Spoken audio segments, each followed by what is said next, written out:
আহত যোদ্ধা।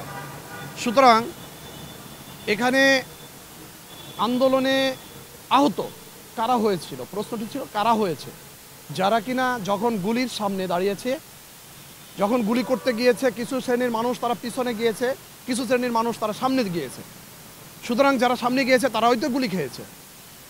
এই যাদেরকে ডাক দিয়েছিল, যারা এখন সমন্বয়কের দায়িত্বে ছিল, যারা আহ্বান জানিয়েছিল, অনলাইন বলেন, বিভিন্ন মাইকে বলেন, বিভিন্নভাবে যে ডাক দিয়েছিল, যখন ডাক দিয়েছিল, আজকে দেখেন এই যে সমন্বয়করা প্রায়ই দেখবেন সুস্থ, প্রায়ই দেখবেন তারা গুরুতর আহত নয়। কারণ তারা আহতদের, যারা আহত রয়েছেন তাদেরকে ডাক দিয়েছিলেন এই যুদ্ধে অংশগ্রহণ করার জন্য। আপনারা বিষয়টা খুব সূক্ষ্মভাবে দেখবেন যে তারা যখন ডাক দিয়েছিল তখন তারা মূলত যদি সাইডে না যেত, তারা যদি পাশে সরে না যেত, তারাও আমাদের মতো গুলিবিদ্ধ হতো। আজকে তারা আহতদের ডাক দিয়ে এই আন্দোলনে শরিক হয়ে আজকে মুক্তিযুদ্ধ 24-এর সেই যুদ্ধে অংশগ্রহণ করে যারা পঙ্গুত্ব বরণ করেছে, যারা নিহত হয়েছে, আপনারা ডাক দিয়েছেন, যার কারণে আমরা যুদ্ধে ঝাঁপিয়ে পড়েছি। ঝাঁপিয়ে পড়ে সম্মুখ সারিতে থেকে আমরা গুলি খেয়েছি, গান শটের গুলি খেয়েছি। সুতরাং আমাদের ব্যথাটা, আমার এক ভাই যারা গুলি খেয়েছে একমাত্র সেই বুঝবে। আজকে এই যে শহীদ জুলাই বলেন, এই শহীদ জুলাইতে আপনি যারা এখন বর্তমানে যারা দায়িত্বে আছেন, আমাদের মতো কি মেজর ইনজুরি কারো? অবশ্যই দেখবেন না।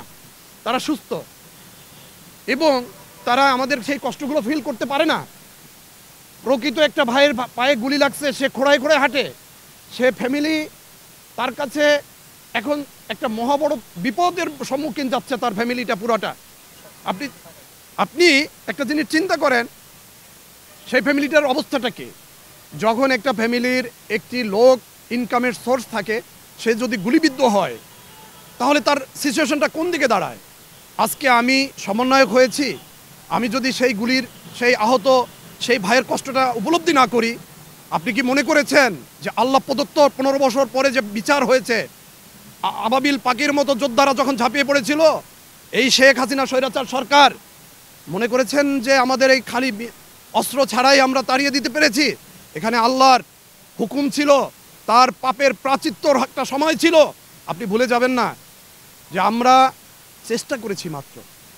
কিন্তু এইখানে আজকে আমাদের সাথে যদি অন্যায় করা হয়, আমাদের নিয়ে যদি অবজ্ঞা করা হয়, শহীদদের নিয়ে যদি অবজ্ঞা করা হয়, আমি মনে করি কঠিন কঠিন বিপদের সম্মুখীন হবেন এই আজকে যারা দায়িত্বে আছেন। কিভাবে? তারা আমাদের আহতদের জন্য যে ঘোষণা দিয়েছেন 4টা ক্যাটাগরিতে 5 লাখ, 4 লাখ, 3 লাখ, 1 লাখ, এভাবে করে যে ঘোষণাটা দিয়েছেন, এই ঘোষণাটা আজকে বাংলাদেশের বিভিন্ন দুর্নীতিবাজ, আজকে বাংলাদেশে পিকে হালদারের মতো লোকজন, এরকম পিকে হালদার, হাজার হাজার পিকে হালদার লক্ষ কোটি টাকা মেরে দিয়েছে। আজকে রাষ্ট্র গঠনে যাদের অবদান, যারা সম্মুখ সারিতে থেকে যুদ্ধ করেছে, আপনারা আমরা যুদ্ধের সম্মুখ সারিতে ছিলাম, এক পাশ থেকে গুলি লেগে আর এক পাশ থেকে বেরিয়ে গেছে। সুতরাং আমরা বলবো, আমরা নির্ধারণ করব কাকে কি করতে হবে। সুস্থ মানুষ কখনোই আমাদের কষ্ট বুঝবে না। যার প্রতিফলন আজকে দেখছেন সুস্থ স্বাভাবিক, সে যদি আমার মতো একজন গুলিবিদ্ধ হতো, আমার কষ্টটা সে ফিল করতো। আপনি 5 লাখ, 4 লাখ, 3 লাখ, 2 লাখ ভাই আহতদের একজন পা নেই, তাকে 4 লাখ 5 লাখ দিয়ে সমাধান করে ফেলবে? আহতরা মেনে নেবে? ইম্পসিবল। আমরা বেঁচে আছি, আল্লাহর অশেষ কৃপায় আমরা এখনো